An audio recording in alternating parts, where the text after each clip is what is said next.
signing a communique. And I can just quickly go through the communique so that we have an idea what there is. We, the governors, meeting at the consultative meeting on ending preventable maternal mortality in Kenya in Nairobi, August the 27th of 2014, recalling the consensus on the statement of the Global Country Consultation on Targets and Strategies for Ending Preventable Maternal Mortality, EPMM, of April 2014 in Bangkok, Thailand, where the consultation affirmed that EPMM is within reach and that the necessary acceleration of progress can be achieved by positioning maternal survival in the context of every woman's right to health care and the highest attainable level of health across the lifespan.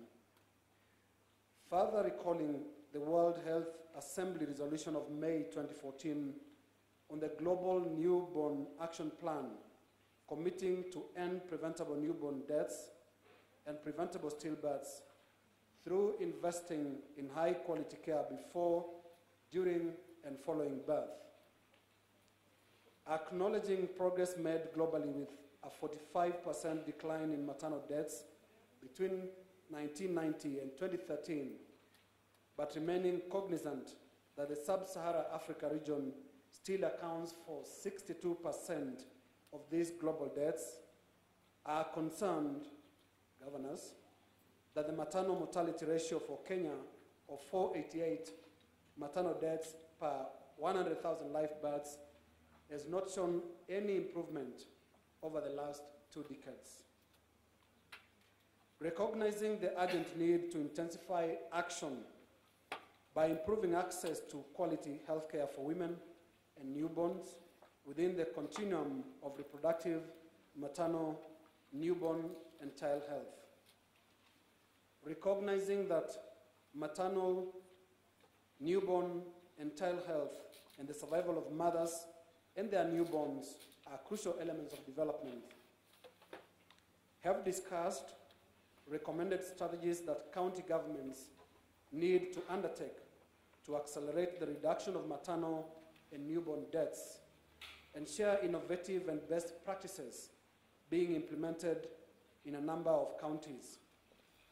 We, therefore, governors, reaffirm our commitment to the following: enhanced high-level advocacy and sensitization for improved and equitable access to maternal, newborn, and reproductive health care, including the highlighting of harmful traditional and cultural practices.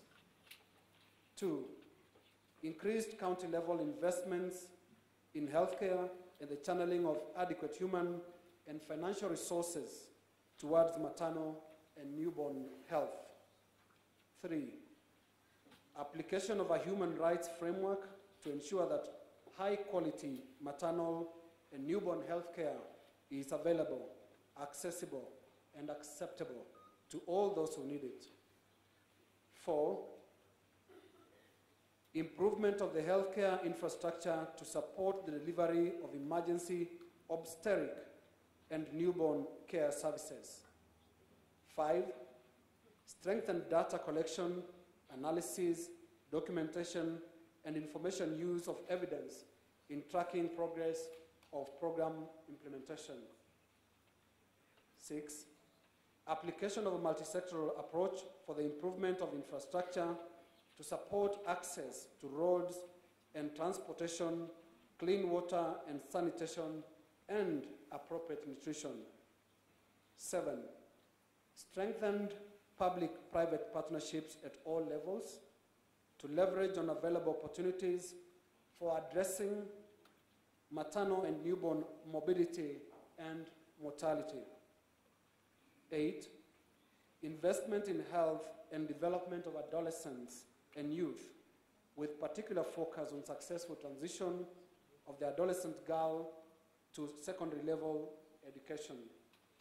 And finally, 9, recognition of and investment in family planning as the most cost-effective intervention for the reduction of maternal deaths and population Development.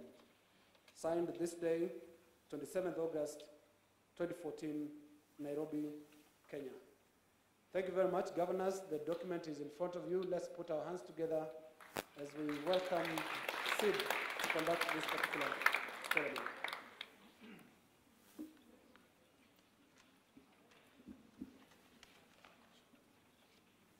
I think there can be no momentous moment than this. It's been the dream of both the Cabinet Secretary and the First Lady to really see the baton passed to the governors. So with the governors present here, we can get the process started. What I would request is, it's great that we actually have our development partners right here as witnessing this event.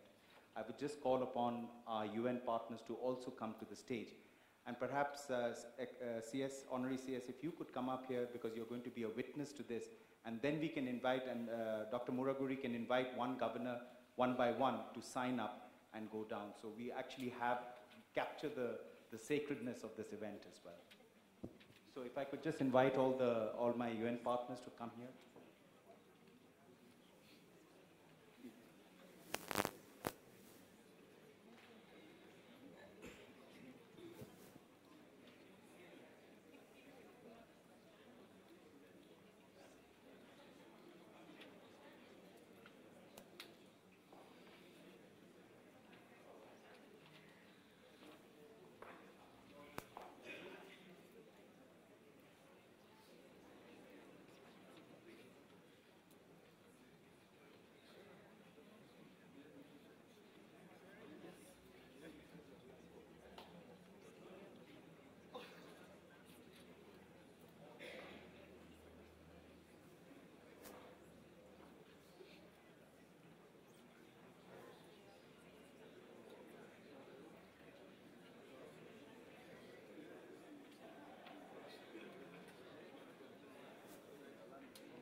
Good afternoon. We are saying this is a moment when the governors will commit themselves to create new momentum to saving mothers and children. So I'm going to call each governor one by one to come and sign. Thank you very much. We shall start with His Excellency Cyprian Otieno Awiti, the governor of Homa Bay.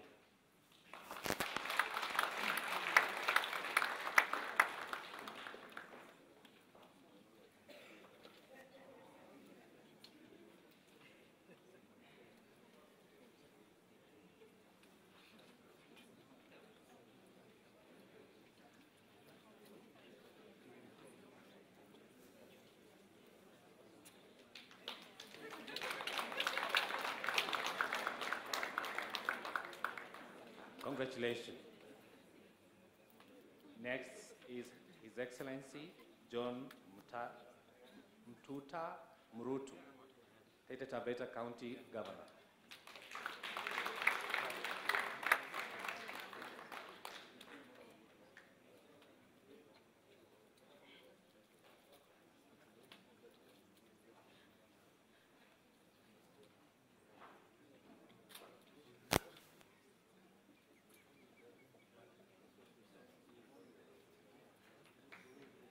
Thank you very much. Congratulations. Next is His Excellency Timami Isa Abdallah of Lamu County.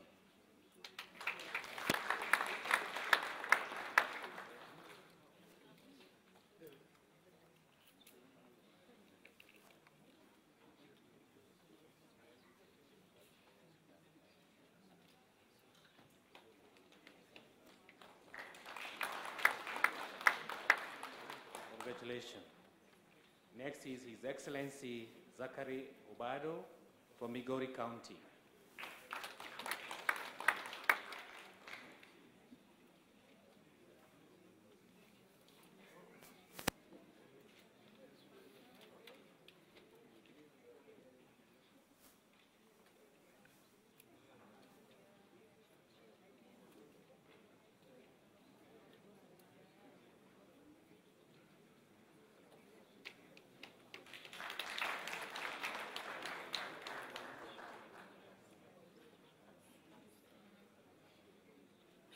Congratulations. I'm going to call a number of governors. I'm not sure they've arrived. We're expecting His Excellency Ahmed Abdullahi Mohammed from Wajir County. Is he present? Okay.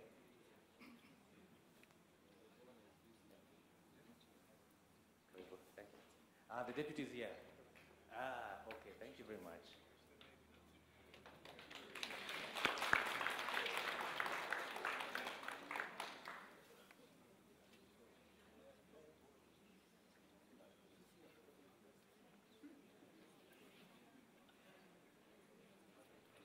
Congratulations. Next is His Excellency Kinodhi Mbogwa from Nakuru County. Is he around? Or somebody from Nakuru County? Okay, I'll call the next one. His Excellency Jack Ranguma from Kisumu County. Yeah, you can sign, yes.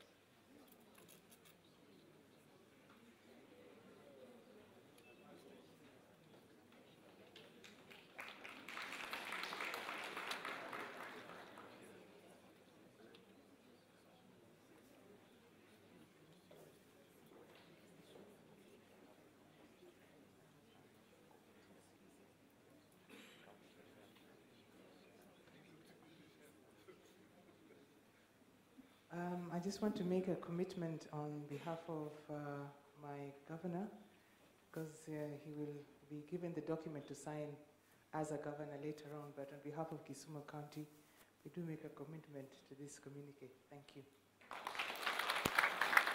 Congratulations. Next is His Excellency Josephat Koli Nanok from Turkana County. Do you have anybody from Turkana County? Yeah, Puja. Yeah. Thank you.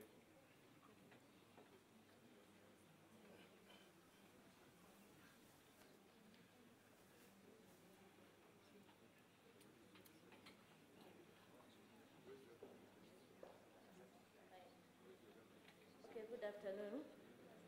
My name is Asara Lochodo. I come from Turkana, and I am the key point woman from that county. Those ones who are heading this campaign for Beyond Zero. So on behalf of my governor, I am committing, because before I came here, I told him that I'm going for this meeting. And since we are having the cultural day for Turkana County, so it's like you will come for it, you will sign for it later. Thank you so much. Next is His Excellency Dr. Ivan Skidero from Nairobi County. I've not seen him. Is anybody from Nairobi? The host, Karibu.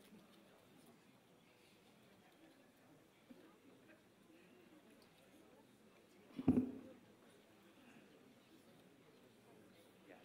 The next is His Excellency Natif Jama Adam from Garissa County.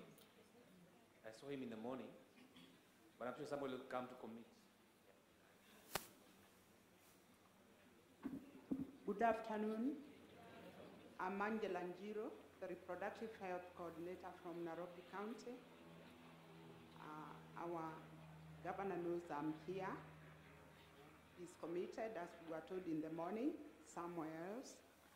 And I'm committing to say that we are committed to this activity fully. We are trying also to work very hard and see that those areas we have not been reaching, will reach them. And I'm committing that we'll work to this. You'll come and sign the document later. Thank you.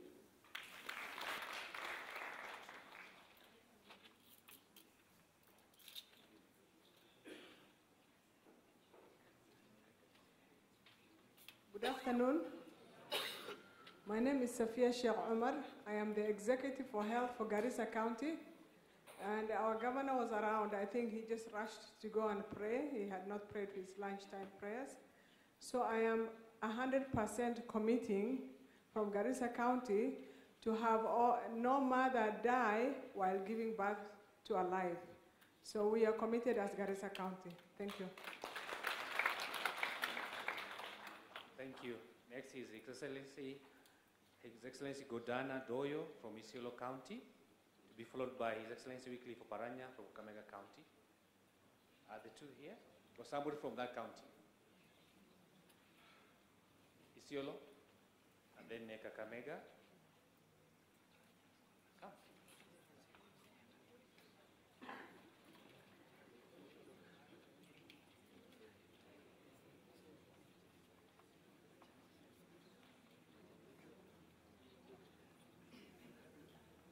Good afternoon. I'm Oluka, County Director for Health Service, Isiolo.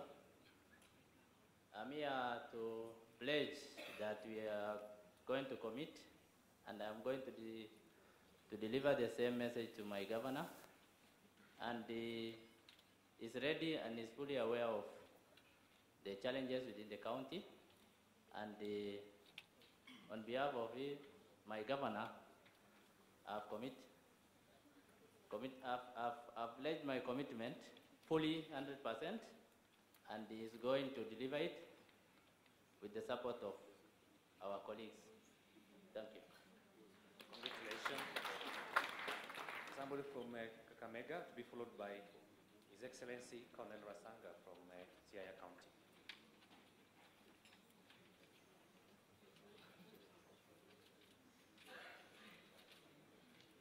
Good afternoon, ladies and gentlemen. My names are Elsie Muhanda, CEC, Kakamega, and on behalf of my governor, Wycliffe Ambetsa Oparanya, and the county government of Kakamega, I wish to pledge that we are going to try zero maternal death and zero child death. At the moment, in our budget, we have set aside 200 million for a program on maternal health in conjunction with UNICEF. Thank you. Now, on the high table is His Excellency Colonel Rasanga from Siaya County. He's going to sign.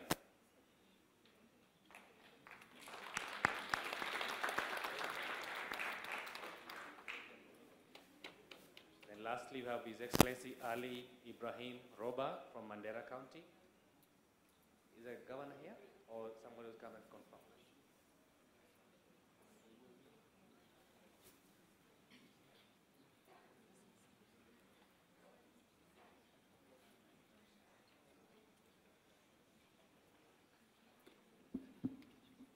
Good afternoon, ladies and gentlemen. I'm Hassan Aimoy, the Executive for Health, Mandera County, the county under focus. I think our job is clearly cut out for us, and we are 100% committed on behalf of the governor and the county government of Mandera that we will turn around the current high maternal mortality, and it will be the county which will be a showcase in leading a complete turnaround in addressing maternal mortality in a short while, inshallah. Congratulations. Lastly, I'm going to invite His Excellency Ukuru Yatani, the Governor of Marsabit County. Clap for him.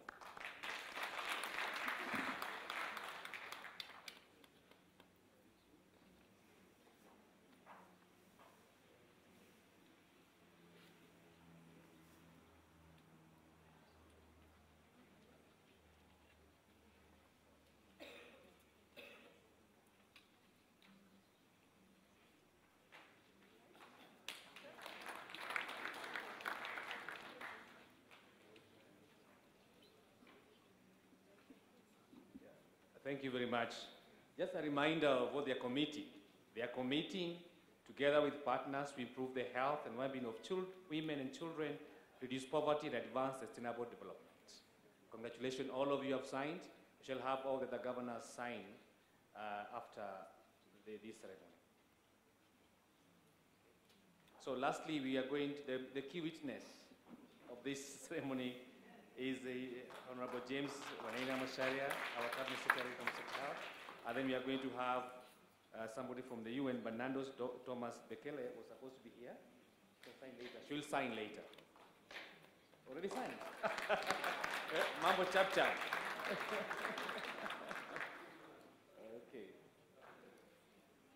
So I want to thank everybody for the commitment and to say on behalf of Kenya, because I'm a custodian of their health, we shall follow you to ensure that you deliver. So we are going to have a leadership summit where we shall be posting the progress we are making in terms of saving lives of women and children. As you are aware, if our health systems can save our women and children, then most likely anything else will be functional. Congratulations, all of you. Thank you very much.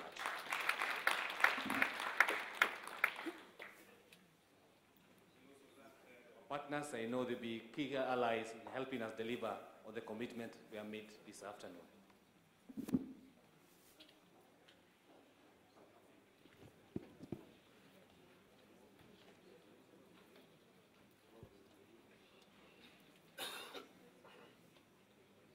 Thank you very much indeed. I think that deserves a rapturous acknowledgement. Let's put together our hands for these governors.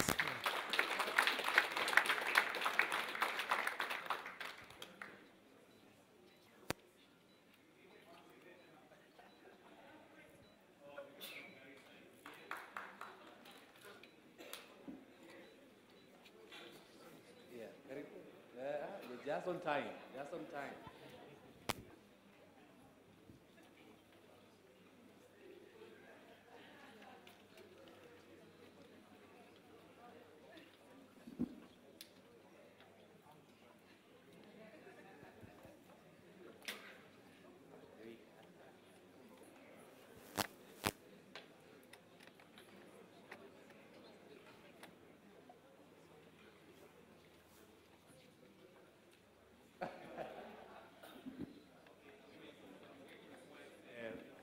Our Cabinet Secretary and the Governor to hold the commitment document for the media. Please hold it for us.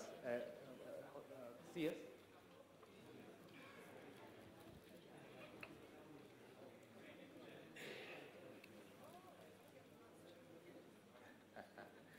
So that the commitment document on behalf of the governors, we all hold ourselves accountable for that commitment. Thank you very much. Congratulations, all of you.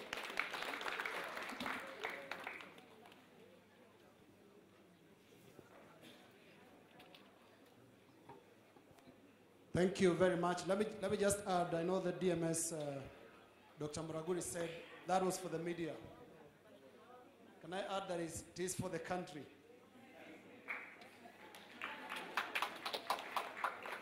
So, governors, thank you very much. You have committed yourselves to a very monumental document indeed. And with that, we now proceed to the next session without much ado. And we'll be slightly generous than we were with the governors, because this is half the number of panelists we have. We had twice the number earlier in the day. Let me reintroduce again the ladies in front of you. We have, from my left, Lisa Phillips from the British Overseas Development Agency, DFID. Lisa is right at the end there. Please just wave so that they are sure who that is. Next to Lisa is Karen Freeman. Karen Freeman is from the USAID. Karen is over there. And right here we do have Julia Fimpel, who is from the German Development Agency, KfW. And finally, we have Rodan Juguna, who is representing the Danish Development Agency, Danida.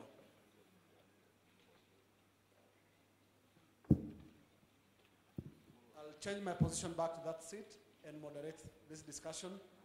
After they make the introductory remarks, we will open the debate, the discussion we'll open the floor for discussion.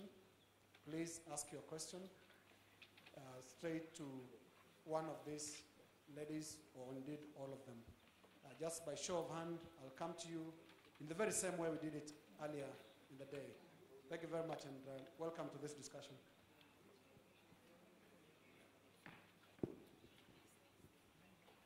Now, I want to start with Lisa, and DFID, USAID, KfW, and Danida we will go right through the panel. Starting with you, and tell us, what are your current engagements in the counties? Just take about 3 minutes to highlight the current engagements DFID has in the counties. Okay, thank you. Our entire vision, I think I would say, on maternal health is to give Kenyan women voice and choice about the size of their families, and when they choose to have a baby, to make that a safe delivery. So that's our overarching aim. Now, we have a number of programs that we've worked up with the ministry, and which some of the governors here know about already in that area. First of all, we've just started a new maternal and newborn health program. It operates in 8 counties, and it's essentially comprised of the things that you've heard here this morning that work best in maternal and newborn health, around skilled birth attendants, health system strengthening. So that's the first thing. The second thing we do is family planning in a number of counties as well, providing commodities, social marketing. The third thing we do in this area is, and I'm very pleased to hear about the links on this, is the program that's already been referred to on FGM and early child marriage. Essentially, it operates at the moment in Meru, and it's piloting an alternative rites of passage approach, but it's brought the numbers of FGM down considerably, so it's a success story. And then the fourth thing that we do is a broader Kenya health program, which essentially covers malaria and a number of other research, for example, activities. So in short, that's what we do. In total, it comes to over £200 million, which in Kenyan shillings, 30 billion, over 4 or 5 years. And I'd say that we operate variously, those 4 programs variously in the counties that are represented here today. Thanks.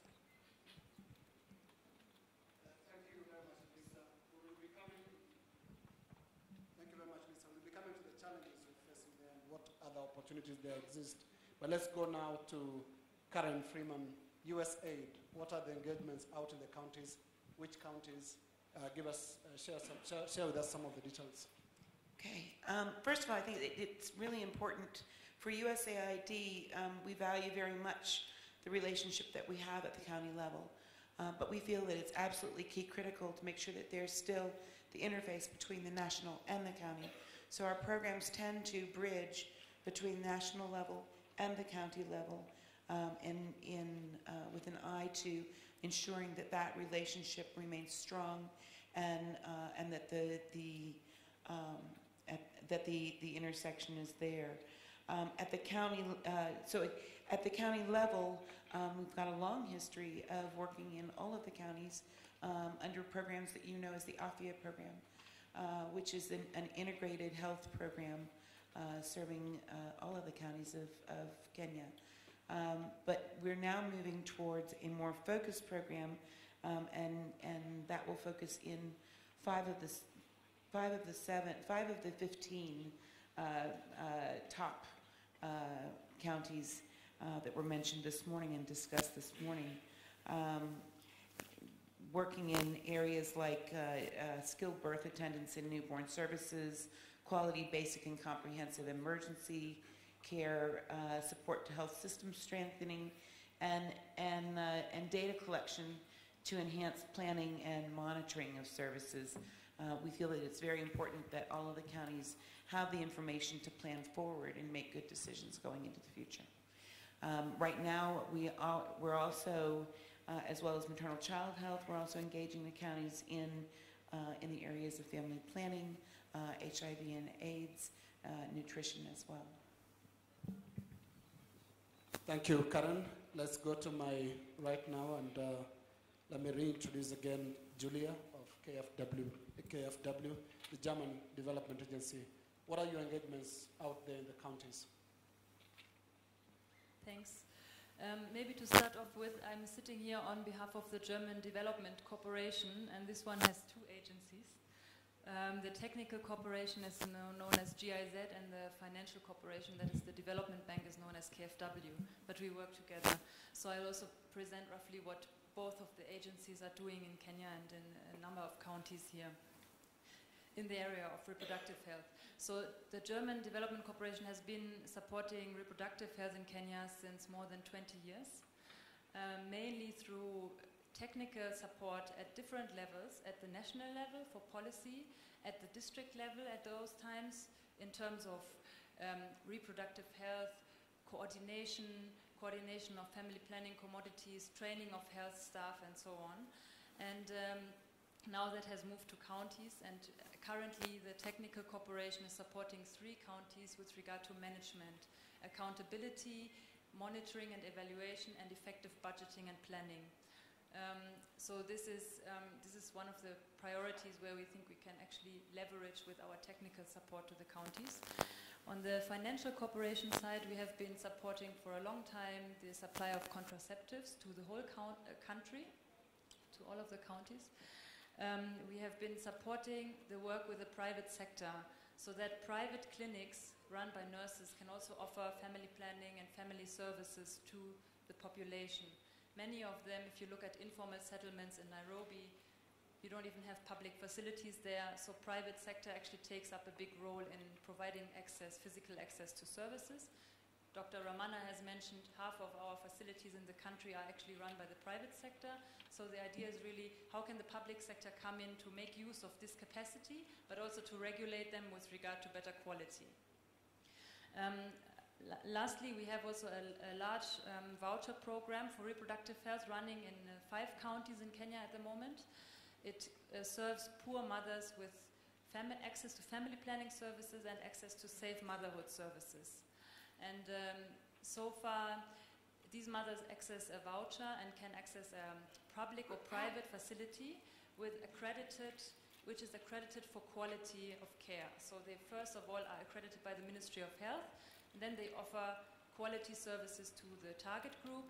So far, this program has been running for 8 years now, and we've served more than 500,000 poor women who have accessed safe delivery or family planning services.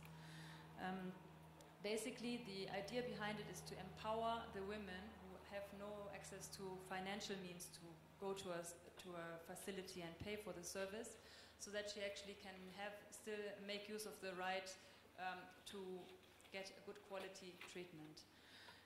Also, the health providers have been empowered because they are now generating revenue from the people they serve.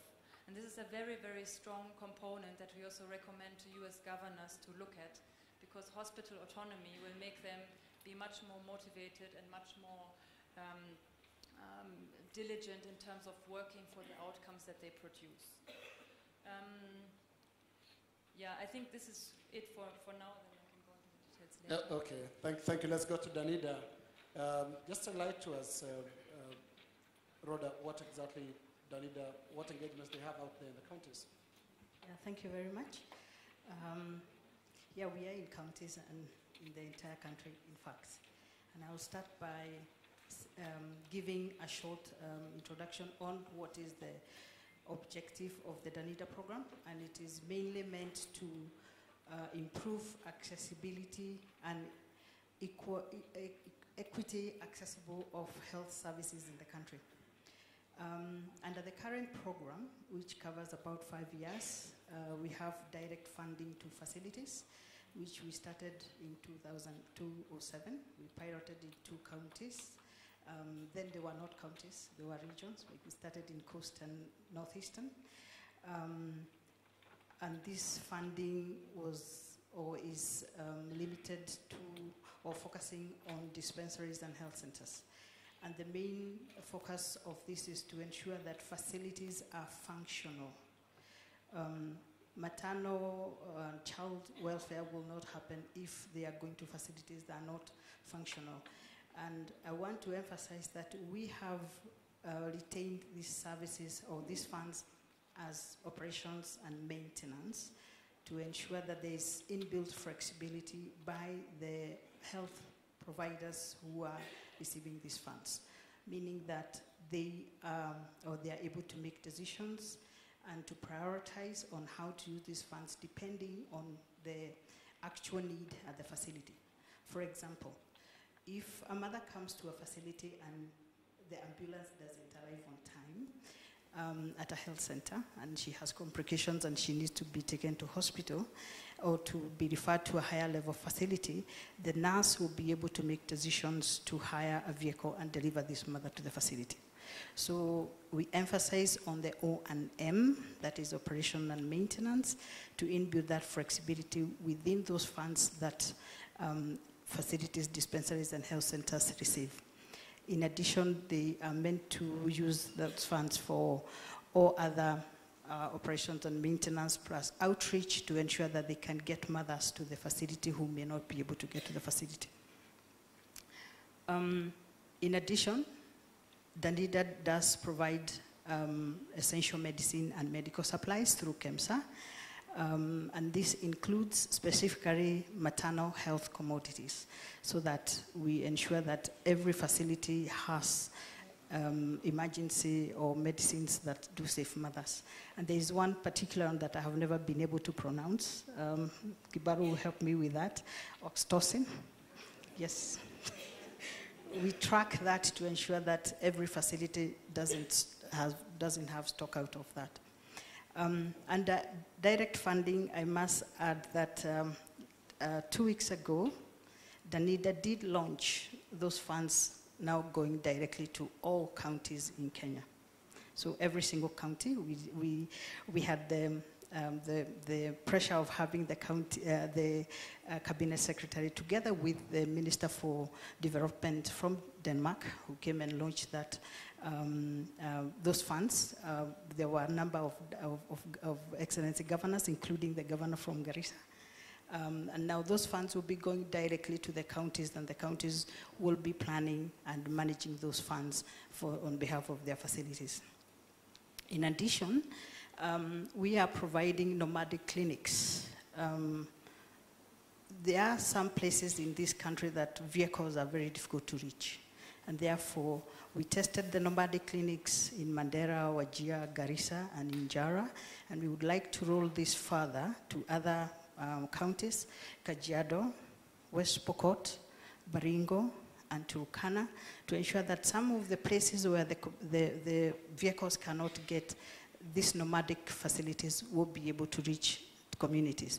The facility actually settles in a region for a while, like a month, and then it moves as the community moves around, and it's able to provide services that a dispensary is able to facilitate. And those facilities also receive the direct funds, like other normal facilities. We also have another component that is specifically looking at sexual and reproductive health, mainly focusing on maternal and newborn health, specifically in another 5 counties, Mandera, Wajir, Marsabit, Turkana, and Isiolo. And these ones, in this component, we are working with AMREF to ensure that some of the bottlenecks that hinder access of maternal health are dealt with, or they are resolved. We are also dealing with adolescents' reproductive health to look at new strategies that will ensure that we increase adolescent reproductive health in these same areas, including addressing cultural practices that ensure that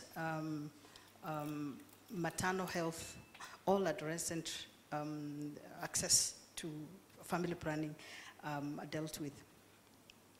Finally, we are working with the Commission of Implementation of Constitution, plus the Ministry of Health, to pilot a very small pilot that is looking at how to roll out right-based approaches in provision of services, specifically focusing on maternal health, so that our women, when they are delivered in the facilities, are treated with dignity, and they are encouraged to come to the facilities. And we are piloting in Kitui, Bugoma, and Nyeri. Thank you. Thank you. Thank you, Rhoda. Ladies, from your presentations, you've had long-running programs on the ground, some of them for as long as 8 to 10 years. And I wanted to ask, how has devolution impacted on what you do? Have you had to change, for example, the approach to how you do things on the ground because of devolution, which is now 15 months old? We have county governments that are 15 months old now. Starting with Lisa. I think I'd say to that in the same way as devolution is only a year old here, for the people in this room, similarly for DFID, we're all learning, I think. I'm not sure that we've specifically changed the things that are happening in the counties, but all those relationships that we used to have, but still do have with the ministry, have actually also now had to shift to the county level. So I think that's one way that we have had to change, but I think it's getting there. It is a challenge. It's a very exciting challenge, and we're seeing differences in implementation.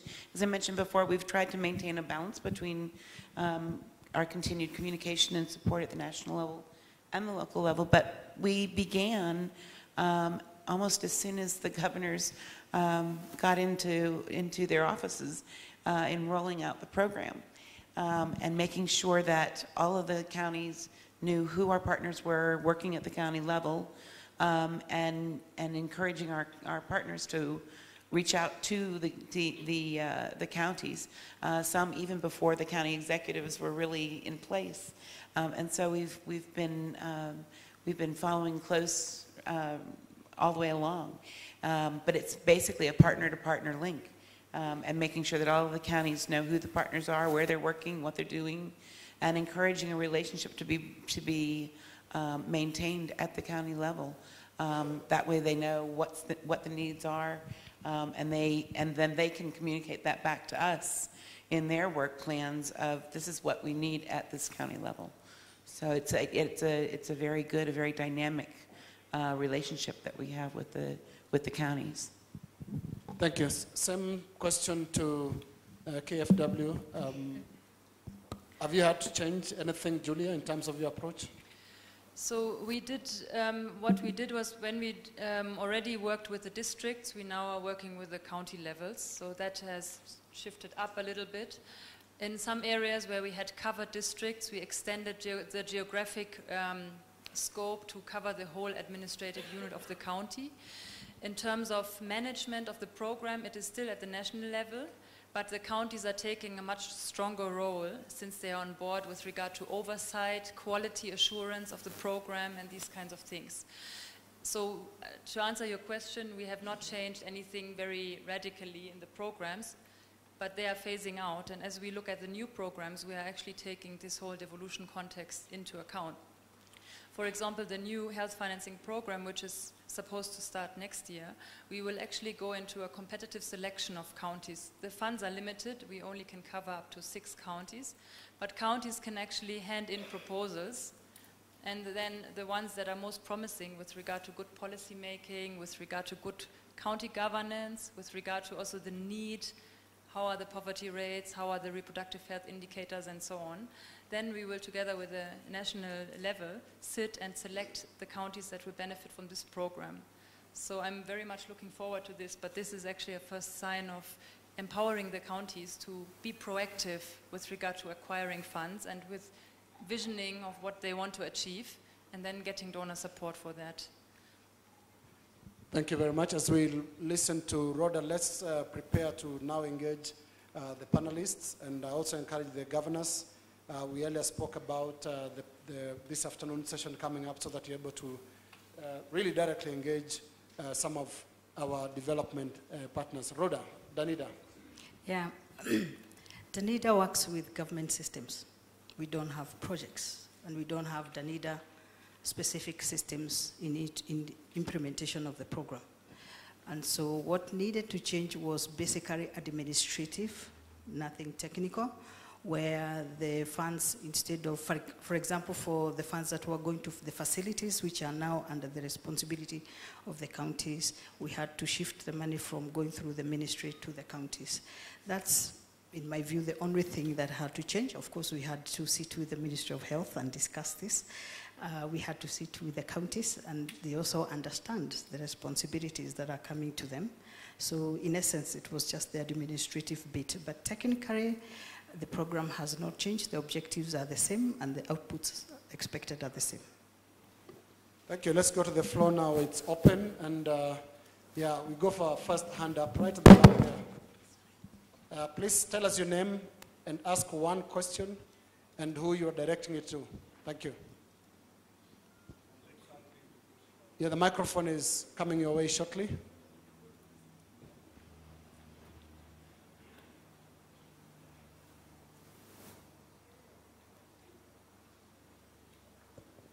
Yeah, good afternoon. My name is Kizito Lubano from the health sector.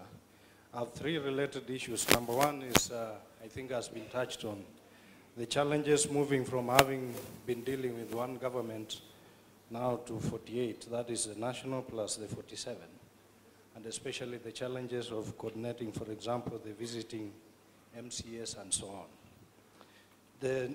Related to that is the alignment of the aid, especially the coordination from the previous frameworks to see that you achieve the desired results. The next two is about the restlessness in the sector. How can we learn the experiences you bring on board? Because the sector has been overheating over the last 4 or 5 years, strikes, and we can see the effects already. Perhaps we need to find something. The Beyond Zero, we are now talking about beyond 2015. What have you changed? Because if we have all been here for the last 20 years, and I saw in the morning our Honorable Cabinet Secretary saying we should have started this thing 15 years ago, and I've heard everybody has said we have changed nothing. So I can almost say that we might sit here in 2030 and say yes, because we changed nothing, we achieved nothing. So I want to hear perhaps we need to change something. If we do it the same way we have been doing it for the last 20 years, maybe the result is going to be the same. Related to data, I've always wondered, why is everybody always having different data? UNICEF, if you go to their website, the figure is slightly different. UNFPA, WHO, DFID, GIZ, and so on and so forth. Can we find a way in which we harmonize data? I know in the morning the figure was ranging from 5,000 to about 8,000. Thank you. Thank you very much. The gentleman here in the middle of the room.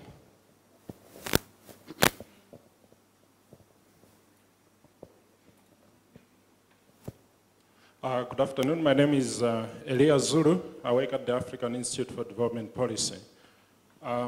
So I have a couple of comments. Maybe the comment is also related to the presentations that the two gentlemen gave, but any of the panelists can probably respond to them. The first one relates to looking really more closely at one of the charts that Dr. Kibaru Mbaye showed, the causes of maternal deaths. So in that chart, she showed that 35% of the maternal deaths are due to abortion. I think a lot of other data sets for sub-Saharan Africa show between 15 and 20%. So this way hasn't been mentioned. It looks like we might be operating under a gag rule of sorts here. But if really we are looking at about 1/5 of maternal deaths being caused by abortion, we really can't be talking about reducing maternal deaths if we don't talk about how we address this issue. So I'd just like to hear comments maybe from the panelists in terms of your programming, how you plan to deal with this issue. Because we really can't reduce the numbers to the MDG level if we don't tackle this issue. The second point also is just about going beyond just the numbers. I mean, ranking the 15 counties and so on, where we know the number of deaths, but trying to look at which categories of the population are at the highest risk. So we all know that teenagers have the highest risk, actually, of maternal death. And many of them don't even die, you know. There are a lot of other disabilities and so on. So I think we need to think about having a comprehensive program. How do we keep girls in school? We all talk about comprehensive sex education. Maybe we might be okay with information to young people, but when it comes to services, contraceptive services and so on, a lot of us are uncomfortable to talk about that. So I also just wanted to see, in terms of the partners here, how we are focusing on really preventing teenage childbearing and pregnancies. And I think related to the first point, the government, yes, came up with free delivery services and so on. And if we are looking at 20% dying due to abortion, they are not even getting to the delivery stage. So if we look at the comprehensive program of preventing not only deaths, but disabilities related to pregnancies, we need to have that comprehensive approach. Thank you. Thank you. Thank you very much. The lady over there. Thank you.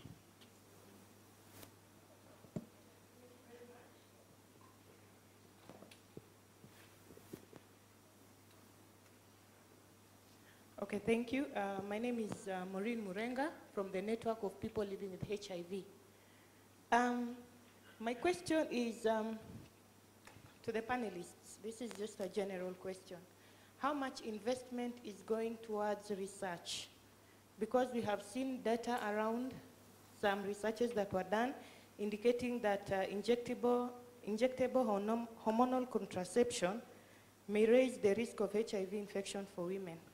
So I don't know how much is done with what we are doing within the country to find out if this is really the story. I know such researches are still going on. And then maybe could this be a contributor to the disparity of male and female HIV infection within the country? Then secondly, it's to Danida. You've talked about allocating funds to the counties. So what are the parameters? Are you using disease burden, or are you using facilities that are within the country? Because we know that a minimum care package for a HIV positive woman, a HIV pregnant positive woman, is different from a minimum care package of a HIV negative pregnant woman. And then maybe the whole team, what are we doing working towards post-2015 agenda? Because we now see like we are already coming towards the end of MDG and we have not met the targets. So what's our agenda post-2015? Thank you. Thank you very much. Let's take this as a first round of questions. And a very interesting question right there at the end. Let me have Rhoda going first on the question of Danida. What are the parameters in your allocation of funding?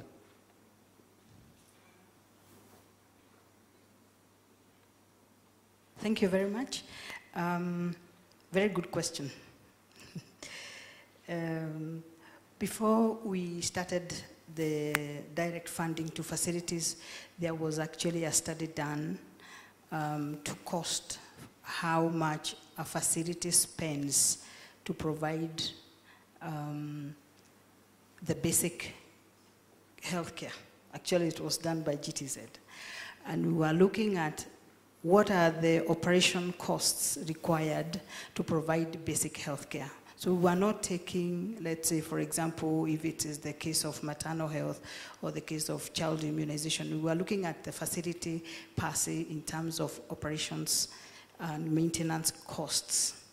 And this is because we thought that if we, so before I got there, so we got those costs and we did, and there, right now there's a model that's going on with the University of Nairobi, which intends to keep on updating those costs to tell us as we go along, and as workload increases per facility, then how much does it cost. So we came up with cost of 140,000 for a health center in terms of operation costs and 27,000 Kenya shillings for a dispensary. And those were the costs that we used. And then we used the number of facilities in each region. Then it was in each district, not county. So basically, after devolution, what we did, we took all the facilities in each county and combined their total amount of money that they were getting for operations and maintenance, and that is the money we are providing now per county. I know that the issue of inequality, we find some facilities have more money than others, but unfortunately, because this program, we had already agreed on the total amount of money that will be used for the direct funding to facilities, we couldn't be able to increase that amount. So until 2016, we will continue funding the exact number of facilities that existed by December 2012. And we'll cover all of them that were there before devolution. Beyond that, we will engage, because you're already starting the formulation of a new program going to 2020, we will sit again and look at the costs. I emphasized the issue of O&M, operations and maintenance. And this was informed by experiences where, in some cases where you have, let's say, a specific targeted intervention, then the health workers find it very difficult to be flexible in terms of what to do with those funds. So that's why Danida still continues emphasizing on operations and maintenance to inbuild that flexibility for the health workers to be able to make decisions for the use of funds that they need. Thank you very much. If Julia, you could take the question from Elias Zulu, who asked about the comprehensive approach to the comprehensive strategy, especially in navigating sensitive issues like early pregnancies, vis-a-vis the question of contraceptives. Yeah, okay, thanks very much for these questions. In the end, all the debate or the challenges related to that narrow down to the rights of women and the value of the girl in the family. So if the woman does not have a right to participate in the decision-making of the household, in this decision-making on the use of financial resources, in the decision-making on the number of children and when to have these children, then we will not probably be able to overcome the challenges of abortion. If I read on the newspaper that women prefer to abort instead of using contraception, then I just have to think, oh my God, what a crazy world are we living? But this is the fact in Kenya. So abortions is a big challenge, and if you don't empower the women and if the men don't participate in this, then we will not get anywhere. And so that is why, again, we come back to the issue of family planning. There might be myths around it, and people say, okay, this is hormones and they're bad for you, but there are so many different methods. It's not about taking something specific, but it's about having a choice, having a decision, and having a value in the family. So I think this is basically what you are looking at, and if we want to address the issue of teenagers having the highest risk and engaging in risky behavior and also having the greatest risk of maternal mortality, we have to look at economic empowerment of these girls, education of the girls, yeah, making them independent so that they don't have to engage in risky behavior for money, and the value of the girl in the family. If the family wants to invest in that girl, they don't marry her off early. So in the end, we need a multi-sectoral approach. We need a rights-based approach. I'm happy Danida is already piloting this. It's very, very key. And if, as a society, we don't tackle this together, and if some governors still say that for political reasons we still have to grow, and taking into account or taking into consideration that this might have a risk to the women in this county, then we need to see whether that is the best option. I doubt it, but we have to see the individual good, the good of for the individual woman in this county should be the objective for everyone. If Karen, you could comment on the same question on comprehensive strategy, and as you do, also answer the question by Murenga, who asked about research. How much exactly are you putting into research? I guess, on the first question, I'd like to really second, my colleagues' comments on our approach to raising girls and women's rights and in this issue of family planning. I think one of our approaches, that I think is very important for Kenya today, recognizing the demographics, is really emphasizing youth-based programming. It's the girls and the boys that need to be participating in sort of a change of mindset. And as we do that, we need to change the way systems accept those people, so that when we define our systems, we define programs that are really youth-friendly, that take into account where they are and what their needs are. I think that includes in our approach sort of a comprehensive programming and a very integrated programming, anywhere from family planning to nutrition to birth, all the way through. For USAID, the point really that I want to emphasize today is the need to reduce the preventable deaths, those things that we can prevent in our institutions, providing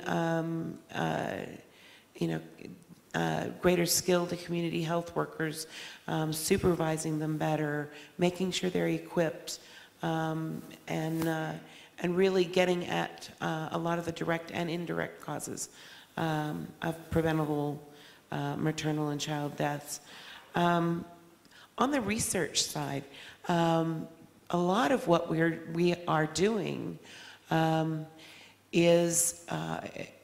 rests with pilots and being able to pilot new approaches as they go out. Is that research? I don't, unfortunately, have a dollar figure for you today, what we were spending on research, but I can tell you that we are emphasizing and including a lot on data collection, on surveillance, on monitoring, evaluating, and turning data into lessons learned that can be applied. We really see that in sort of in the statistics that are collected, but also we're doing a lot of modeling of systems and trying to figure out with our partners what works best. Devolution is a new thing. And so systems need to be designed, they need to be tested, and at first they're risky, and hopefully we can help in that first stage of trying to model through that and work out some of the risks.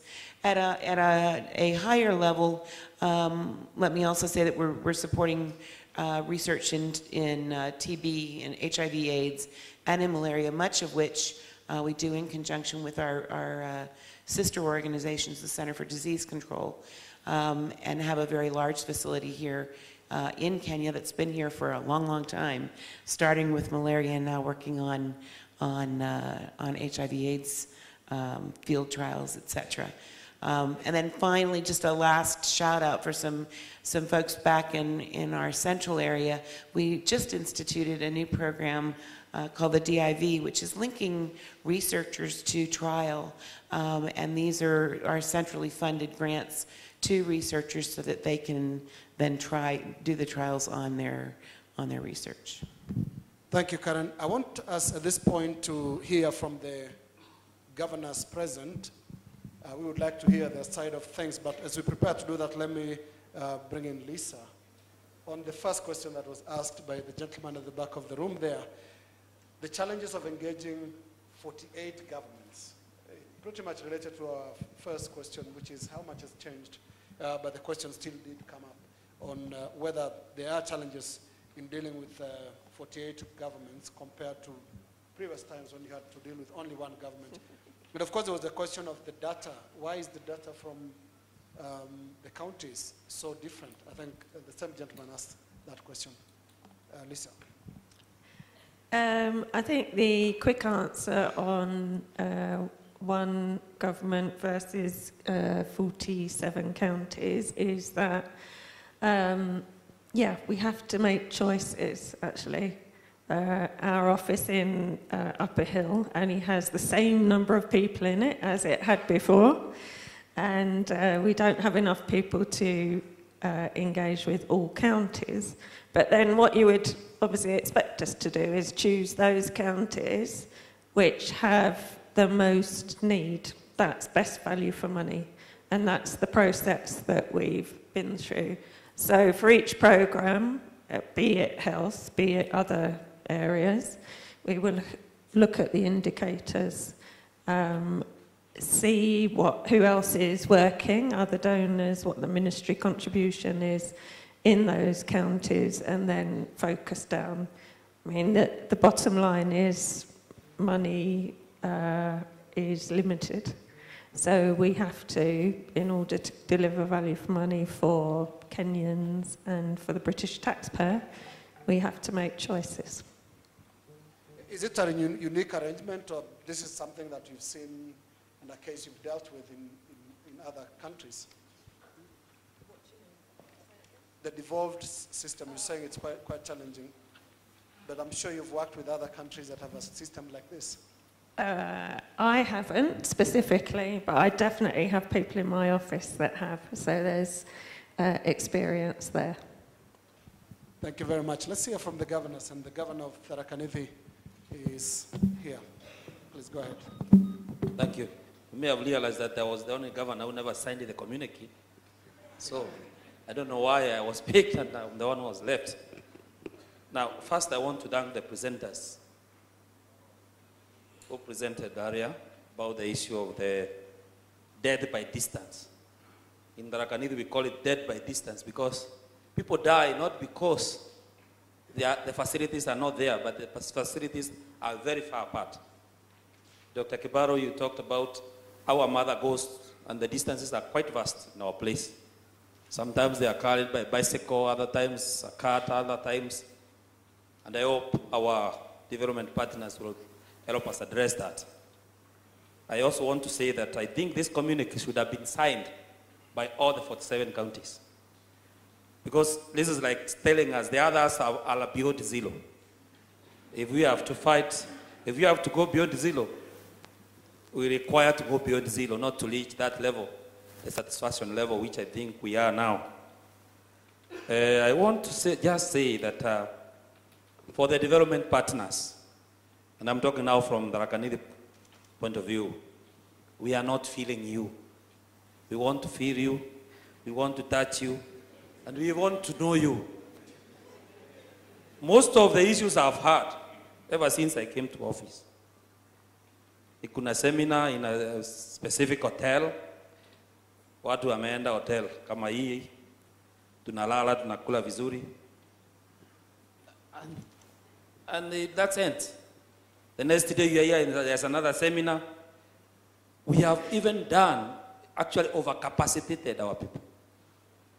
I'm saying this because yesterday I was crossing another workshop on malaria, how people can use mosquito nets.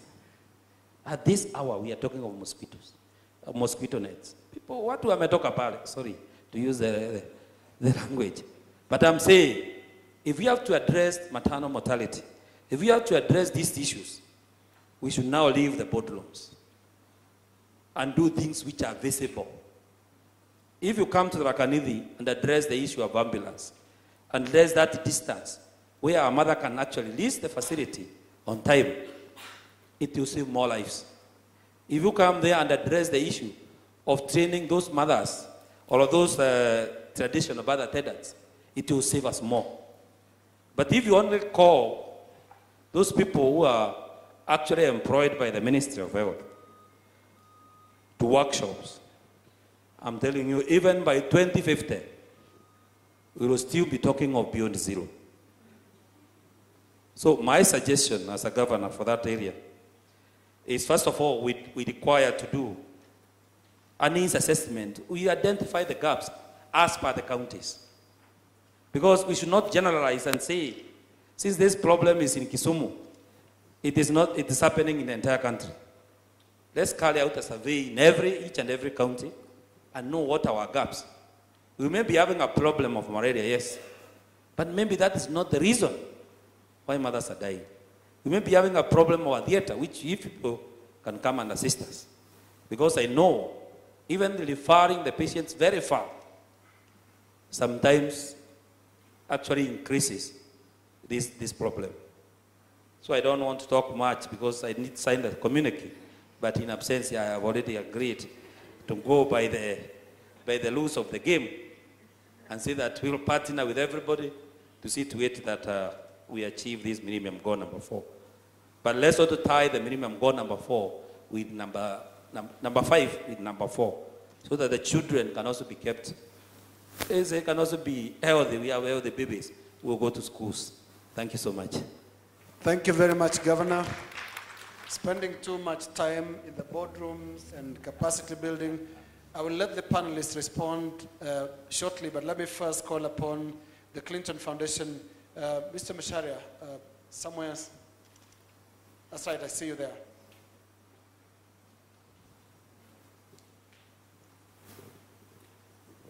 I can speak from here, right? Yes, you can. I wasn't actually going to ask a question, but I was going to contribute to what the panelists there have talked about today, and talk about a couple of things that have a very significant impact on what we do downstream. And these are things that happen on the global level, but they have a significant impact on what happens here on the ground. We have been doing what we call market shipping work globally for the last 12 years around antiretroviral drugs. And this has seen the cost of antiretroviral drugs drop down by 900%. And that drop in the cost of ARVs has enabled a very significant number of people to be put on treatment without any additional money being found. We've done the same thing with contraceptive implants. Again, getting the price reduction down from $18 per unit for an implant to $8.50. Again, those are additional women being put on long-term contraceptive methods without additional money. Just recently, about a week ago, we again did some work around something called a pneumatic anti-shock garment, which is a garment that is actually used by the military to wrap around an injured soldier to slow down hemorrhage. And when you transfer that same garment to a woman who's hemorrhaging after giving birth, it actually slows down that hemorrhage and enables the woman to be able to be transferred to a referral facility and be assisted so that she can live. And we have seen this garment save a significant number of lives in Ethiopia where this started. And when it was first deployed there, it was $300 per garment. Last 2 weeks ago, we negotiated this down to $45 per garment. And when it's $45 per garment, the original invention could only be used 9 times. The newer one that is now $45 can be used 41 times. And when you have reductions of this nature, then it means with the little money that we have, we can actually reach more women without asking for more resources. And I think that is absolutely critical, even though it's happening at global level. When you translate that down to the local level and to the counties, you're telling the governors the money you have can actually go much further because you need to spend much less on some of these critical items. Now, we are not just doing that work globally, but locally we are working with 11 counties around maternal and child health. And what we are doing is actually asking them, what do you want to do over and above what you normally do what do you want to accelerate? And working with them to put together budgets and action plans, then we're able to provide them with some funding to do that accelerated approach that doubles the rate at which they are able to achieve their localized micro objectives. So we're in Kuala Mombasa, Kilifi, Lamu, Tana River, Taita Taveta, Nairobi, Kajiado, Makueni, Kiambu, and Nakuru, and this is around child health. But I think the point that I was making is we can be able to make the money go a little bit further by harnessing some of these things that are happening globally, bringing them down to the local level, working through the supply chain, because as I was telling you earlier, Linus, it is pointless to train a nurse or a midwife, put her in a health facility, and she has no gloves, and she has no sutures, and she has no blade. And it is that frustration that makes these nurses actually be harsh and rude to these mothers when they come. So Rhoda, you have your answer even before you do your research on why women refuse to come to facilities, because they meet frustrated nurses who don't have equipment, who don't have the commodities they need to attend to those women. That is frustrating enough for a nurse to be very unpleasant to a mother who's about to deliver. And so those are the things working together that we can fix, even as we try to translate some of those activities from global level to the local level. Thank you. Thank you. Thank you very much, Macharia. Let me go to another governor, deputy governor for Mandera. Sorry, Wajir. Sorry, Wajir. Thank you very much. I wanted to echo the same sentiments that His Excellency the Governor of Tharaka Nithi has mentioned. The issue of spending a lot of money on capacity building. And I think in this case, the biggest culprit is USAID. Closer to your mouth. And the biggest culprit is USAID. Spending millions of dollars on capacity building, something which is neither tangible nor can be seen. Because at least I have seen some nice facilities that have been set up by Danida, even though also they don't have any equipment. Beautiful data, and yet and still not contributing to what's supposed to be. Therefore, I think to the extent that I think some counties are even contemplating never to allow their staff to go for those workshops, because you are enticing them with per diems and allowances, and therefore they leave the services they're supposed to offer to the local people who are suffering in the health facilities and come and attend workshops just to get some allowance. So I think you need to revisit, because I don't see how much contribution actually it has done or how much benefit it has contributed to the local people as such. And then I was just wondering, among the development partners or even the national government, what are we doing about childbirth injuries, especially obstetric, it's called obstetric fistula, which is as a result of prolonged or obstructed labor, because that's another big problem. The mothers that survive the death suffer this situation, which is a big problem, especially in rural areas where women cannot actually talk about it, and they become a reject in society. So what are we doing about it? Is anybody doing something about it? Or what can we do about it? Thank you very much. Thank you. Thank you very much, Deputy Governor. We can have Karen first on the issue of USAID spending so much on capacity building, training, enticing participants with per diems. You had the question, Karen. Can I morph that question just a wee bit? I think one of the things that your whole question kind of brings us down to is a notion of coordination, and a better coordination at a local level that determines what the needs are. If there is capacity development that is needed, can it be done at the local level, in place, so that people aren't enticed away to Mombasa for per diems, yes? We all see it. I mean, we've seen it all, across the board.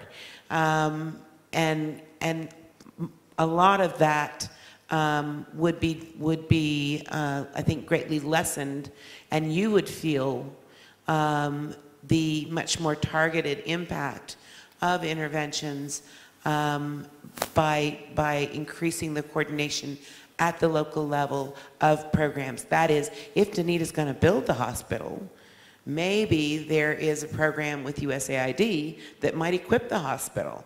Or if USAID is going to be doing capacity development, maybe it would be a good idea if that capacity development was associated with the hospital that Dunedin just built.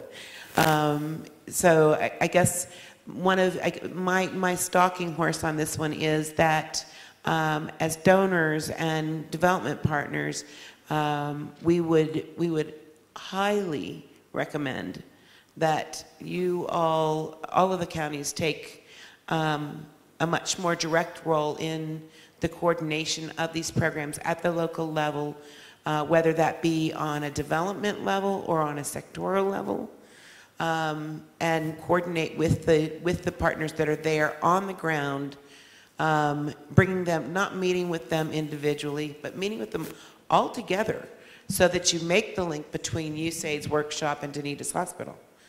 That would be kind of my response to the questions, and we are more than anxious to work with you on doing that. We've been talking about having conversations amongst the different, what's DFID doing, what's USAID doing, but we would more than welcome, even if there are 47 of them, having 47 coordinating meetings on what we're all doing. Yeah, pass the microphone on to Lisa as well, because the question also first came from the governor of Tharaka Nithi, who feels there should be a time to say, that is it for capacity building, let's do something else, taking things forward. What do you feel? I agree. I would say that I would hope that we wouldn't have got to a point where you felt that we were doing something that wasn't worthwhile.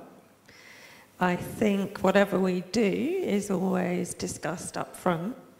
We identify the need with our partners and then work out how to fulfill it. I do recognise, though, this workshop merry-go-round that you talk about. Incidentally, DFID policy, or my policy, is we do not pay per diems here for our programmes. So I think there's quite a lot to be done to, as Karen says, bring the capacity building, which workshops and training and technical advice is all part of capacity building, but to bring it closer to where it is most valid.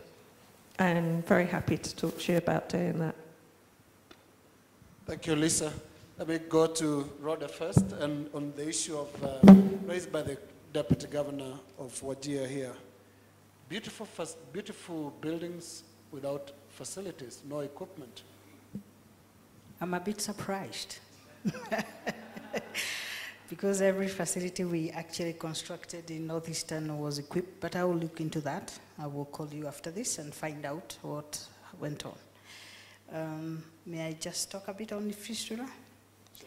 I am aware that Anida from Copenhagen was funding AMREF to train health doctors to perform fistula.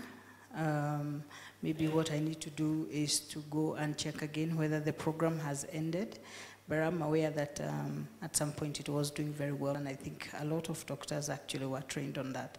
And I am aware that fistula is an ongoing issue, so we can't say that it has come to an end. So maybe we need to revisit it. Thank you. Okay, on fistula as well, I mean, again, it's something where you can do a lot with regard to prevention if you don't have early marriages. So this is really, again, something that would translate into good preventive health policies. Then you can already sort out part of the cases. And then in cases where it happens, fistula requires quite complex surgery as far as I'm informed. And so probably the country does not have enough gynecologists or facilities to be able to offer the service everywhere. So something like what AMREF is doing with mobile camps and then operating all of the women in that area is probably the most feasible at this stage. But in the long run, going forward, one has to look at, in areas where there's high prevalence, maybe to have a resident doctor there who can actually perform the surgeries. Thank you very much. I see my friend, the Deputy Governor of Wajir, got a bit worried, Rhoda, when you said you'll call him back. And you'll call him later. I want to emphasize that there is absolute immunity to all those who raise questions here. They enjoy absolute immunity. There'll be no victimization, no matter the shape and content of that question. And let's take a final round of questions now. Sorry, the Governor wants to comment on something? Sure. Thank you. My comment is about the faith-based facilities. We have so many faith-based facilities in our counties. And I think some of them may die unless support is given to them. My request to our partners is to see how we can assist them, because without them, in some areas, we may not achieve what we are planning to achieve. My second point is about the issue of our young girls staying in school. I know the first ladies in this county are very much in this campaign about keeping the girls in school.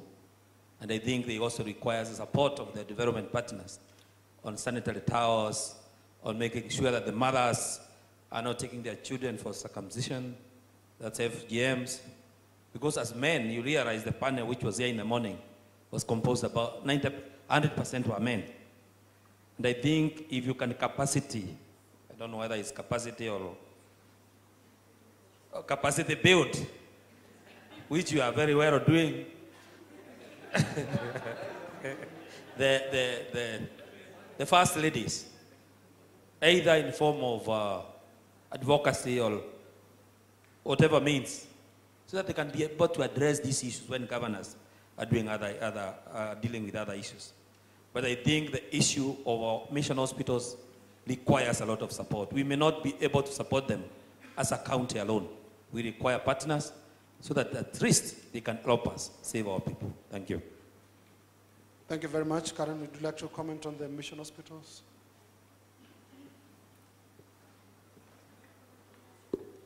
Yes, sir. I just want to make a comment about education, and I think you're absolutely right that a lot of the issues that we've discussed here today come back to keeping girls in school. DFID has for many, many years supported education to keep mainly girls in school. And we know that for every girl that stays in school, her child is 8 times more likely to go to school as well. But my comment is that's not the sort of panacea. I went to a public inquiry that the government have launched into child pregnancy, which is being run by the Equality Commission. I'm not sure where it's got to, and I really want to follow it. But it's complicated, and I heard some pretty shocking stories at that public inquiry about girls that were pregnant by their teachers. Very, very young girls, 13-year-olds, who were pregnant and didn't even know that they were pregnant, didn't know what it was. So, yes, education, but let's also look at quality education as well. Thank you. Thank you very much, Lisa. Let's take our final round of questions now, starting from this corner here.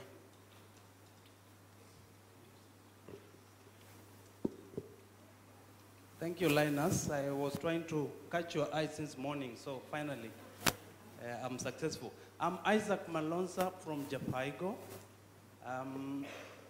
Japaigo is one of the Implementing partners, I see many implementing partners that work with the Ministry of Health at national level and the county governments. Japaigo is funded by the US government, mainly by USAID and CDC and foundation donors. And also many implementing partners who have been sitting here very quietly during the day are similarly funded and working with the counties. So I just wanted to share a few successes so that we don't leave here thinking that things are not changing.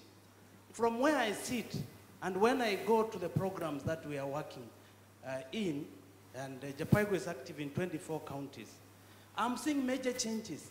US government through USAID has instructed us to work with the county governments in the development of their county plans. And the AFIA projects, I represent one, and my partners are, co-partners are here. We've worked with every county health team to develop their plans. And I wanted to share several successes from that I've been involved with. Siaya governor has just left, but we actually worked with the Siaya county government to develop a county family planning strategy and a costed plan, very much modeled on the national FP costed plan. A first, I think, for a county. And then we talked to Kakamega, and they got very excited, and we have done the same. And of course, Tharaka Nithi, the governor, is here. We've just finished a family planning costed plan for Tharaka Nithi, and they are willing to put resources against family planning in their plan. But one challenge that did not come out this morning is that some of these county governments, when they allocate resources in their budget, the MCAs vote those budgets out of proportion. And I want to give an example of Siaya County. Siaya County actually budgeted 1.3 billion for health. But when the budget was placed before the assembly for voting, it was actually reduced to 402 million. Barely enough to just pay for the recurrent expenditure. And when I was talking to Dr. Midiwa, I don't know whether he's still here, he was expressing the frustration saying, I want somebody to talk to my MCAs so that they can see what I'm seeing, so that they can vote the budget the way we see it. So I know NCPD, Dr. Kibaru is here, working with the DFID funded program, ASHE, which we are a partner. They are working in several counties and with MCAs to educate them on some of these health issues so that they can come on board and vote wisely for these health budgets. So I just wanted to say things are really changing. During lunchtime, someone asked, was it good for us to go devolution? One said, yes. Each county has employed more than 100 nurses, times 47. When is it in Kenya when we employed so many nurses in 1 year? I can't remember. Well, Chai did, and they tried to hand over to the government with some difficulty and also with some successes. So I think that there is hope in devolution. We just need to work well with the county governments. But the last thing I want to say, since I like talking a lot, is that sometimes the things we are doing at county level as partners, the governors don't always know them. So my governor from Tharaka Nithi is here, and I've been there like 5 times now. I've met him once when we were able to brief him about what we are doing. But this morning he's still telling me, I am not feeling you enough.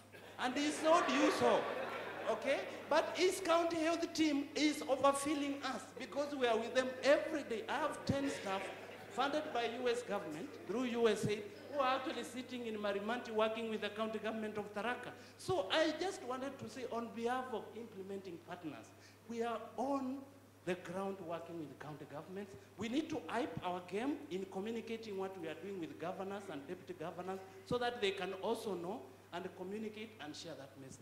Thank you very much. Thank you very much for very valuable comments indeed. That's Isaac Malonza.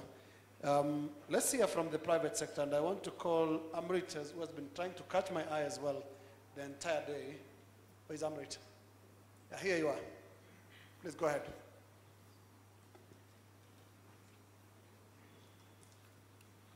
Your comment or question, Amrit? Yeah, thanks, Linus. It's not actually a question, but really a comment to the governors that let me speak on behalf of the private sector, the non-state actors, which is a significant part of the health system in the country, with over 50% in facilities, high amount of spend, and continuously becoming an innovator. We are actually would say, the pride of East and Central Africa when it comes to services around the region, with dominance in the manufacturing sector, because we've got 42 factories manufacturing pharmaceutical products. We also have dominant in service provision, with many hospitals, smaller nursing home and clinics coming together. And when I speak, we speak on behalf of NGOs, which include social franchise networks, FBOs, and the commercial private sector. We are present in every county, whether in a small way and in some in a much larger way. For obvious reasons, commercial private sector will be looking for incentives through partnership. And this is where I would really challenge the governors to show where incentives are possible, we move like water and we come in. So if there are land issues, for example, and you've seen one or two of the governors, we had discussions. A few months ago, when we met in Mombasa with all the governors, we mentioned this to them as well, that a little bit of proactiveness from governors is necessary for us as partners to create opportunities and have a solid PPP. And now that the PPP is enshrined into law, again, the Ministry of Finance, together with the Ministry of Health, has to have a robust discussion so that if I go to Nakuru and there is a facility available which is not performing, why can't there be a contractual agreement for a few years and services are provided, rather than having infrastructure lying idle with no services? So these kind of partnerships are plenty. We believe devolution is a fantastic tool, and we believe that the partnership has opened up now even to a wider part of the country, and you will see many of the private sector players now willing to go to the hard-to-reach areas where before they concentrated purely in the urban areas. So that's my comment. Thank you. Thank you very much. Very good point indeed. Devolution as a fantastic tool of changing things. Let me take a few more questions. Let me start to my right there.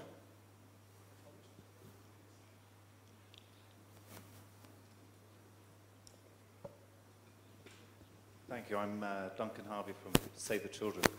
I wanted to join Isaac in trying to end or bring the close of this day with a few more optimistic and messages about things that have really transformed over the last 12 months.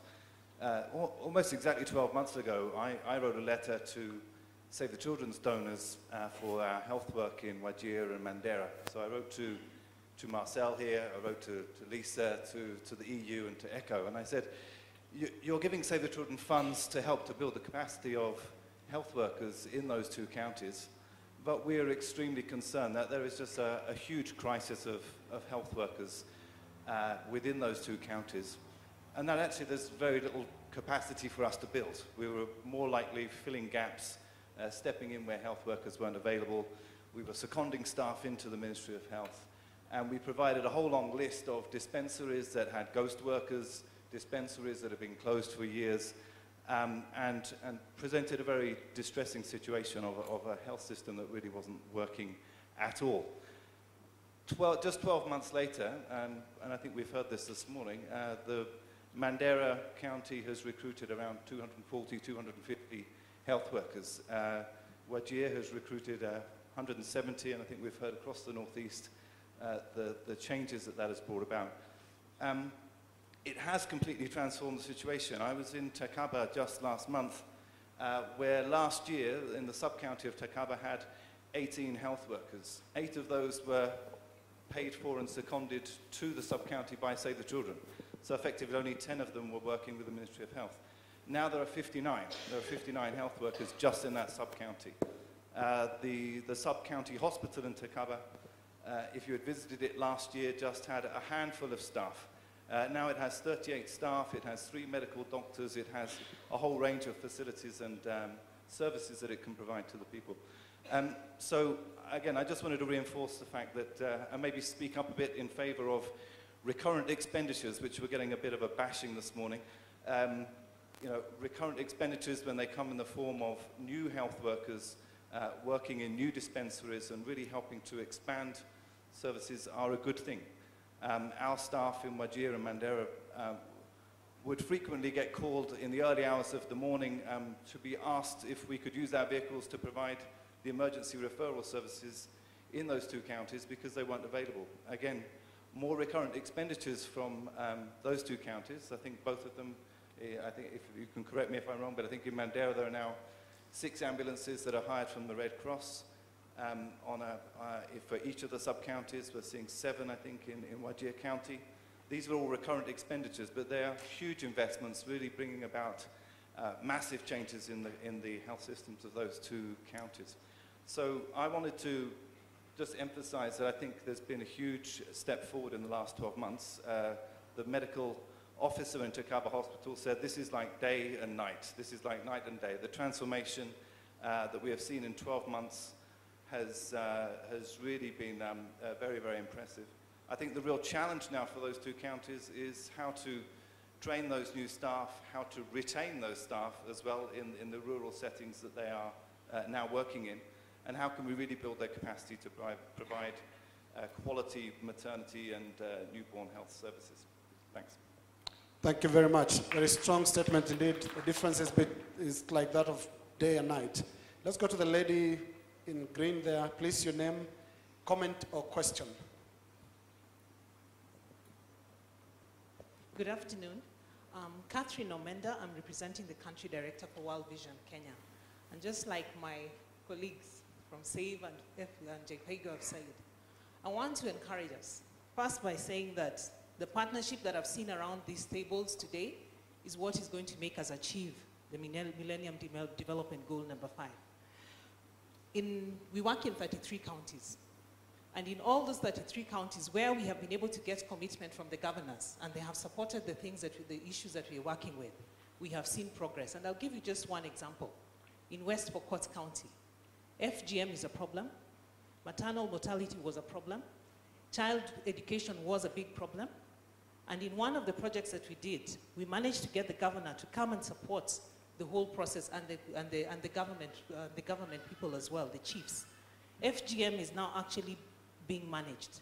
Girls are going to school from a low of, I think, 10% enrollment. Now we are at around 75%. So we are actually moving forward. And in another part, if you contrast that with another part of the county, in Tipet, I don't think anyone has been here. We went there the other day, and we found clean water is a problem. They get water from a dam. There is no health center. There is no school nearby. And one of the issues that we had, we got one of the donors from US who came in and decided to put in a school. Because she's put in that school, the governor had to go and open the school. When he went there, he saw the roads. So now they're getting a road because access is important. The deputy president's wife recently managed to mobilize the private sector to donate a borehole and to donate a health center. And now we can actually see how maternal mortality is going to become something that will be a thing of the past. So mine is just to encourage us. Let us not give up on working together. It's important that we talk to each other in this room, and it's important that we support the projects. It's not a Danida project, it's not a USID project, it's not a World Vision project. It's all of us working together for the sake of the children and for the sake of the mothers who we are serving in the community. And if we do that and talk to one another in forums like this, then we're going to be able to see a lot of significant achievement in the next few years. In fact, in 2015 might even be more realistic. It might be actually achievable within the next 500 days. And that's a comment that I'd like to make. Thank you very much, Catherine. Development partners are making a difference in the counties. There's a hand right next to, yes. My name is Lucy. I work in Gatondo as the sub-county public health nurse. I would want to appreciate the partners for the great job they are doing towards improving child and maternal health. My question is whether their activities are put in line with the county health strategic plans, because that is the only way we can own it, and there is harmonization and it is need driven. Because at times we've had partners coming with the activities they want to do that are not our priorities. Thank you. Let me bring that right here first before we proceed. I'll take the other questions. Julia, maybe you want to respond to that. Are your plans aligned to those of the counties, as Lucy is asking? Yes, of course. All of our programs are implemented by the Kenyan government through its structures. So either the national or now going forward the county structures, and that means every measure is planned together and implemented jointly, or to say it better, implemented by the county and then financed through KFW or supported by experts from GIZ. So we are not doing anything in sidelining the national structures. Thank you. Karen, you want to comment on that in relation to what USAID does in the counties? Has there ever been a situation where you are in conflict with the county, what their plans are and what your plans are different? No, never. We've been working with the counties from the time that they started developing the county development plans. And so as that rolled out into sectoral strategies, once again, we've been working with them on those strategies and making sure that our partners were talking to them and that communication was made. There have been, I'm sure that there are instances like the point that the Deputy Governor from Wajir was saying, that there was a need for clarification, but that usually happens at the local level. But following the government strategy is an absolute in all of our programming. Does it sometimes work in the way Lucy is asking, county to you as opposed to you to the counties? It can go both ways. Sometimes the counties come in with a request to us, yes, this is what we need. And sometimes we go out to the counties saying, we have this opportunity. As many of you all know about the United States foreign assistance programs, we often get what we call earmarks. And that means that our government will come out to us in the field and say, we have special money for maternal child health. And so then we'll turn around and go out to the counties or to the national ministry and say, we have this much money in maternal child health that's been allocated to Kenya. Thank you very much, and I promise this will be really the final round of questions. There are two hands in the middle here. Yes, the two gentlemen. We're coming to you.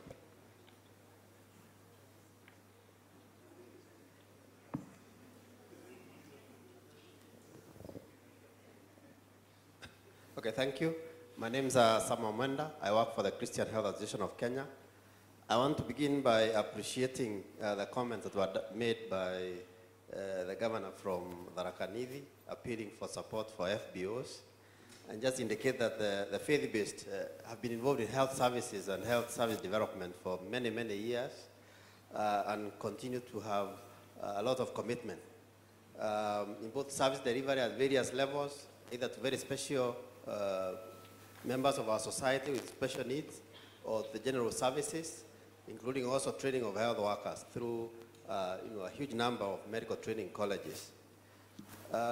Because faith-based are complementing our county governments, the national government programs, and have commitment for sustainability, our appeal is also goes to the county governments. We've had over the years certain commitments, certain arrangements with the health sector in terms of support for commodities, essential commodities, provide services, secondment of health workers, which have been working over the years.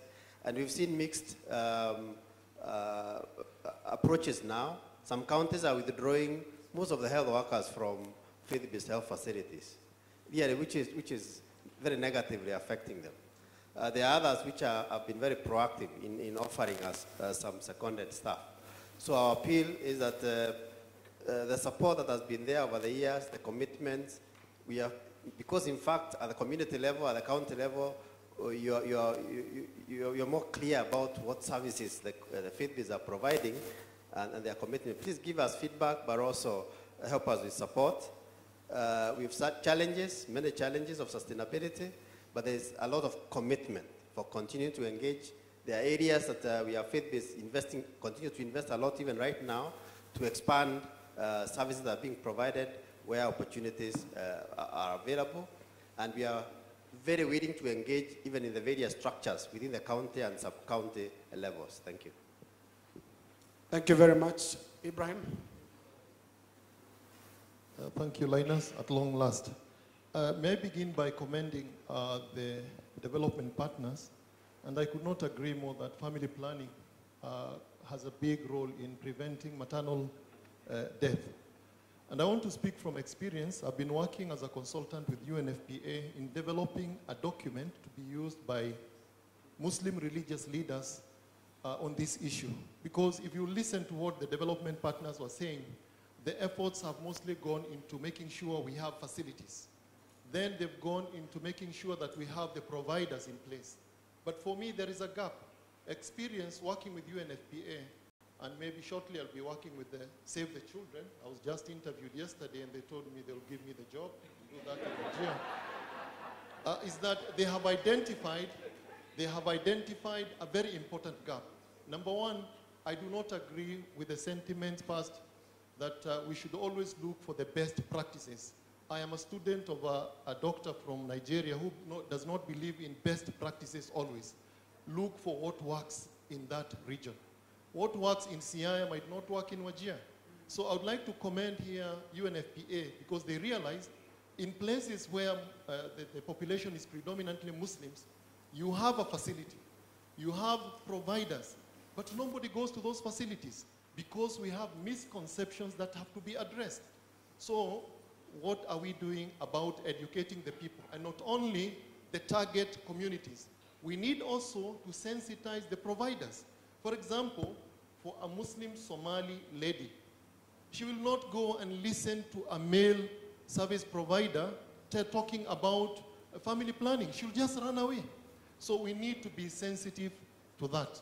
And I think this is a gap that we need to address. So when you're talking about research, talking about approaches and also packaging. For example, I as a Muslim scholar, I know if you want to go and talk and sensitize the people of Wajir about accessing family planning services, you first of all need to address the gatekeepers. And for me, the gatekeepers here are the religious leaders because the people will always refer to them. So we need approaches that are sensitive to the values of the people. That's my comment. Thank you. Thank you, Ibrahim. There's a lady here whose hand was up. Yes, please take the microphone, your question or comment. Right here, in front.